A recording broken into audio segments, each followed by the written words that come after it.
Herkese salam dostlar, kanalıma ve videoma hoş gelmişsiniz. Bugün bu videoda mən sizə bu aralar beynimə gələn yeni fikirlərdən danışmaq istəyirəm. Əgər sizə maraqlıdırsa videonun sonuna qədər izləyə bilərsiniz. Maraqlı deyilsə, bay bay. Deməli dostlar, ilk öncə sizə danışmaq istəyirəm təzə dəftərimdən. Yenə bir dəftər tutmuşam və yenə yazıram. Yenə meydanlardayıq. Yazmaq barəsində bir çox videomda bəhs eləmişəm. Yazmaq və oxumaq. Məncə bunu hər videoda təkrar eləməyimə ehtiyac yoxdur. Kitab oxumağı sevdiyimi və yazmağı sevdiyimi, fikirlərimi, duyğularımı yazanda özümü daha soft, daha aydın və daha təmiz hiss elədiyimi hər videoda fərqli cümlələrlə sizə izah eləməyə çalışıram. Bu videoda da deməkdən çəkinmədim. Dostlar, deməli, əgər həyatda istədiyimiz, amma bizə uzaq olduğunu düşündüyümüz bir xəyalımız varsa, o xəyalımızı gerçəkləşdirmək üçün ilk öncə hərəkətə keçmək və onu beynimizdə tam olaraq vizuallaşdırmalıyıq. Beynimizlə vizuallaşdırmaq necə olur? Xəyalı tamamilə olmuş kimi hiss eləmək və sanki o andaymış kimi özümüzü rahat hiss eləmək. İndi siz deyə bilərsiniz ki, bu biraz ütopikdir. Məsələn, 22:30-lu saat hal-hazırda və mənim yatmaq vaxtımdır. Günlərimi nə qədər sistemli bir şəkildə yaşamağa çalışsam da, zaman-zaman olur ki, rutindən çıxırıq. Bu, hər birimiz üçün keçərlidir. Onsuz da sizə bir söz demək istəyirəm ki, rutinlə hərəkət eləyəndə həyatımız sıxıcı olur. Dəyişiklik eləmək istəyəndə də, tamam, okey, ətrafdan bizə bu baxışlara məruz qalırıq. Yaxşı, ən fərqli sənsən. Hər bir insan öz dünyasında, öz içində fərqlidir. İstər xarici görünüşü ilə olsun, istər fikirləri ilə olsun, istər geyim tərzi ilə olsun, istər həyata baxış bucağı ilə olsun, istər sevdiyi yeməklərin qarma-qarışıqlığı ilə olsun, hər bir insan cinsindən asılı olmayaraq fərqlidir, fərqli bir dünyadır. Çünki Allah hər bir insanı, yəni bu kainata bir səbəbə görə gətirdiyini düşünürəm və düşünürəm ki, hər birimizin bu həyatda var olan hər bir canlının bir məqsədi var və o məqsədi tapanda, biz o məqsədi biləndə ki, bu bizim məqsədimiz və ona doğru addımlayanda artıq biz həyatımızı daha pozitiv bir şəkildə yaşamağa başlayırıq və negativi bir o qədər özümüzdən uzaq saxlayırıq, hansı ki, biz bilirik ki, bu bizə pis təsir eləyir, bundan uzaq dayansaq biz nə itirərik, nə qazanarıq. Zaman-zaman olur ki, insan özünü çox tək hiss eləyir və kilometrlərcə, bəlkə başqa bir şəhərdə, başqa bir belə deyim, galaktikadakı bir insanın fikri ona o qədər yaxın, o qədər doğma gəlir ki və deyirsən ki, okey, o da insandır, mən də insanım, aramızda çox uzun məsafəli yollar var, amma bizim duyğularımız və fikirlərimiz necə də bir-birinə oxşuyur. Məsələn, götürək Beyhan Budaq, Türkiyənin məşhur psixoloqudur. Mən yəni onun videolarına baxıram. Bəzən olur internetdə editlər görürəm ki, beni buralara salan həyat sizlərə nələr yapmaz, o yan bu yan. Mental sağlamlıq insanın həyatında o qədər önəmli bir rol oynayır ki, onun mizahı olmur. Yəni bəzi şeylər, necə ki, kara mizah deyirlər, bəzən dini zarafatlar edirlər və bir an insan özünü saxlamadan gülür buna. Yəni məndə də olub dəfələrlə, nə bilim, siyasi bir zarafatla dini mizahı qarşılayır və o an mən gülməyimi saxlaya bilmirəm. Bu bir an olur. Sonra deyirəm, tamam, okey, xatun özünə gəl, əstəğfurullah, davam eləyək. Bəzi şeylərin amma mizahı olmur. Bu nədir? Məsələn, əgər görürsünüz ki, qarşınızdakı insan həqiqətən acı çəkir. Yəni, həqiqətən o insan hal-hazırda özünü yaxşı hiss eləmir və sənə bunu bədən dili ilə mi deyim, sözləri ilə mi deyim, baxışları ilə mi deyim, yoxsa o an danışıq tərzindən sən o insanı biraz da olsun tanıyırsansa, ondakı fərqindəliyi hiss eləyirsən. Və o insan o anda özünü çox pis hiss eləyirsə və əslində sənə başqa şeylərdən danışmaq istəyir, sətiraltı tamamilə başqa sənə dərdini danışmaq istəyir, amma üzdə gülümsünürsə və sən bunu hiss eləyirsənsə, o an oradakı psixoloq sənsən. Yəni mən başa düşürəm. Heç kimin həyatına necə deyim, klonluq eləmək üçün girməyib və əgər siz yetkinlik yaşına çatmış bir insansınızsa, öz həyatda öz şəxsi qərarlarınızı özünüz verə bilirsinizsə və düşünürsünüzsə ki, siz öz həyat yolunuzda iri addımlarla addımlayıb öz məqsədlərinizə çata bilərsiniz. Okay.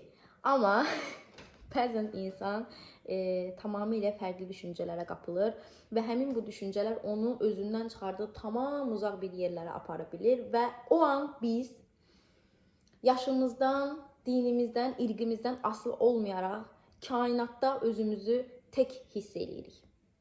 Buna siz depressiya da deyə bilərsiniz, buna siz melankolik də deyə bilərsiniz, arafdayam da deyə bilərsiniz və yaxud da deyə bilərsiniz ki, hal-hazırda olduğum vəziyyətə layiq deyiləm, mən burada olmalı deyiləm, mən tamamilə başqa bir levelin insanıyam, mən tamamilə başqa ortamlarda olmalıydım, amma hardayam falan filan.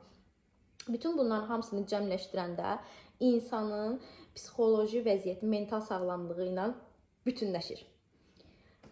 Hal vəziyyət bu hal olanda, vəziyyət bu hala gəlib çatanda, daha doğrusu, bizim əgər ilk öncə maddi imkanımız əl verdiyi qədər biz mental sağlamlığımızı düzəltməliyik.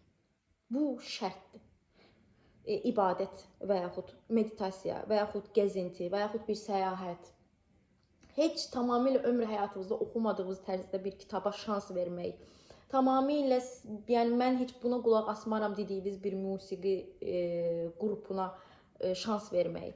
Məsələn, gündəlik həyatda hər gün eyni radioya qulaq as, eyni radio kanalına qulaq asırsınızsa dəyişmək, fərqli bir idman növü ilə maraqlanmaq, fərqli insanlarla fərqli mövzular barəsində söhbət eləmək sizin həyatınızda dəyişikliyə səbəb olacaq və həmin bu dəyişiklik sizin həyatınızda pozitivə doğru yol almalıdır.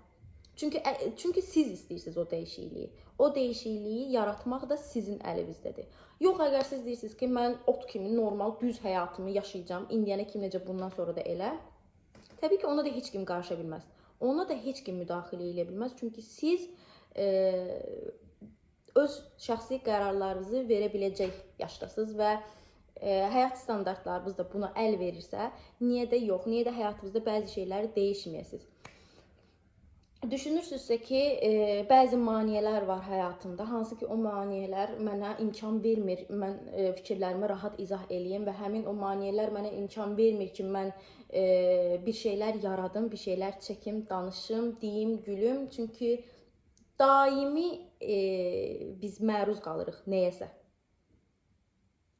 Qınaq obyekti olmağımız üçün indiki dövrdə, yəni 2025-ci ildəyik və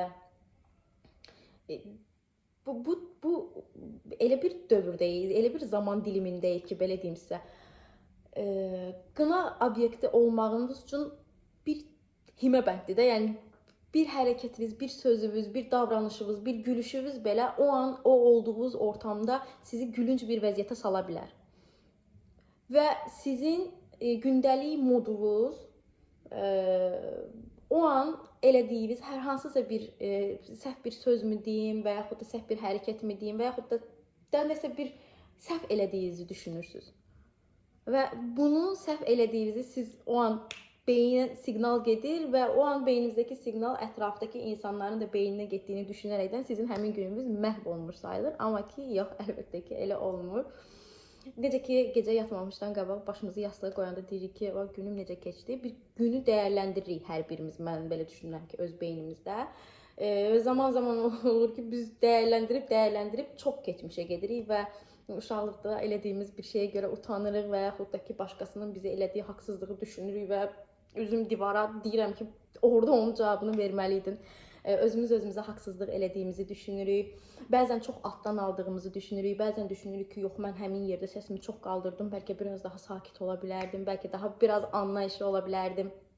Bütün bunların hamısını göz önünə gətirəndə görürük ki, həqiqətən də insan özünə dəyər verəndə və bəzi şeyləri ilk öncə öz beynində filtrdən keçirdəndən sonra həqiqətən də onun həyatına gözəl insanlar da daxil olur, onun həyatına gözəl iş təklifləri də daxil olur, pozitivi də özünə çəkir və negativi pozitivdən ayırır uzaqdan. və bilir ki, bu insan mənə necə təsir edəcək, bilir ki, mən o ortamda olsam özümü necə hiss edəcəm və bilir ki, bu insanın varlığı mənim həyatımda hansı rolda oynayır. Dediklərimlə sizin başınızı çox ağrıtmaq istəmirəm, artıq 10 dəqiqədir ki, danışıram və əslində videonun belli bir mövzusu yox idi. Bu aralar oxuduğum, artıq ikinci dəfə də oxuduğum Dərvişin Təsəlli kolleksiyonu kitabını sizə belə göstərmək istəyirəm. Mən bunu ikinci dəfə də oxuyuram. Hətta bu kanalımda bəzi yerlərini səsli olaraq sizin üçün oxumuşam. Burada bir yer var, hansı ki, mən onu sizə indi özəl olaraq oxumaq istəyirəm. Burada məsələn deyir ki, no pain, no gain, yəni çilə yoxsa qazanc da yox. Biz bunu bir çox kitablarda oxumuşuq. Məsəl üçün, mən Dostoyevskinin kitablarını oxuyanda da orada da görmüşəm ki, deyir ki, əgər bir insan yadda qalan, unudulmaz bir insan olmaq istəyirsə, o digər insanlara nisbətən daha çox acı çəkməlidir. Bu ədəbiyyatda da belədir və tarix boyu da belə olub.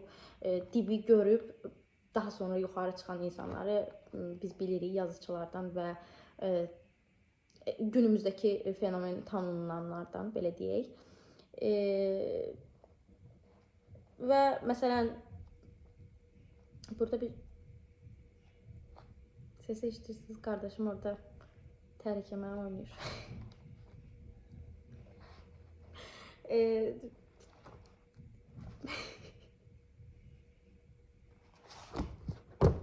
Deyəsən gedib bunu gizlincə çəkməliyim.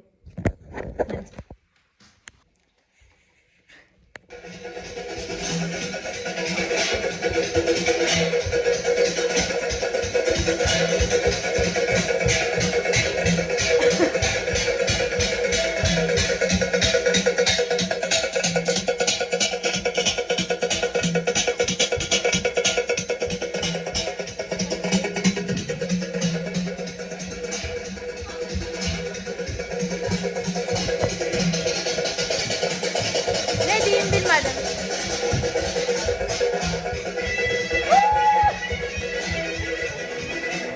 Hələlik dostlar, videom bu qədər idi. Özünüzdən müğayət olun. Bay bay.